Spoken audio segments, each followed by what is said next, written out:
And welcome back to Good Day. Love this story. Jackson Turner Sazy's 11th birthday is not about him. It's about serving others. And his mom, Lakisi Turner, understandably proud. What are you doing on Easter Sunday?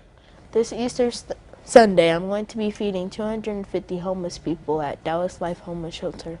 And that's going to cost a lot of money, which is not a concern for you, I understand. Yes, sir. You raised the money. How did you raise the money, and how much did you raise? I raised $12,000. Excuse me? Seriously? Yes, sir. And how did you do that? We set up a GoFundMe page. Mm-hmm.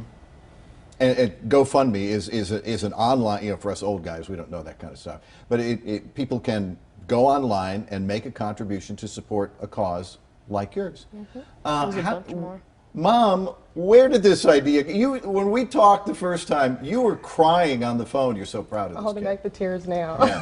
Yeah. Yeah. Where did the idea come from? I had been pressuring him about making birthday plans, and so when he finally made his decision, it was let's feed the homeless people for Easter. Mm-hmm. So here we are.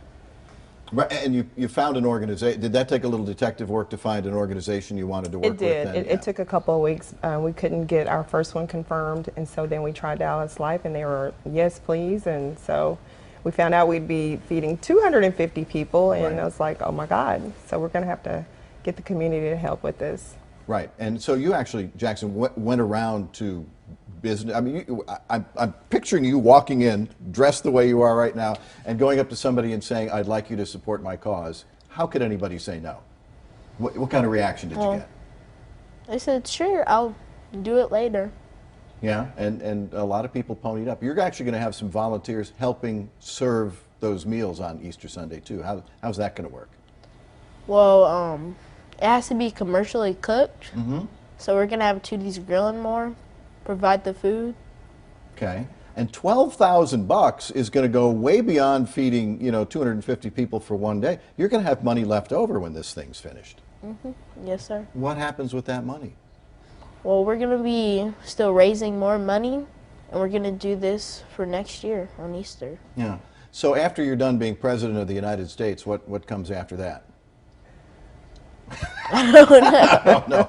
You're in 5th grade right now. Yes, sir. Right. You go to Brinker Elementary School. Yes, sir. And you enlisted a lot. Were your friends and was the school and the teachers, they were supportive as well, I hope? Yes, sir. The Yeah. teachers and, yep. Yeah. I mean, when a kid your age comes to me and says, I'm going to raise, your initial goal was what? $5,000. Right. And says, I'm going to raise $5,000, and I would have kind of rolled my eyes and said, sure you are. Yeah. What kind of a young man is this that you've got here? He's a young man with a big heart. He's very selfless. He always thinks of others. As a matter of fact, Jackson had $800 saved up, and he told me, he's like, Mommy, if we need to use everything that's in my savings, then let's use it to feed these people. Wow. So that's just a little bit of what he's like at all times. So amazing. this means a lot to him. Like, he put $167 in of his own money in it. So he's like, I got to start first for others to help. Right, so. right. You got to lead if somebody else is going to follow. Thank you for doing that. You're welcome. Absolutely, and I hope it's a terrific event. If you would like to hop into that effort, and who knows where it's going to go from there, we have a link to your GoFundMe page on fox4news.com. Thank you. Absolutely. Great meeting you both.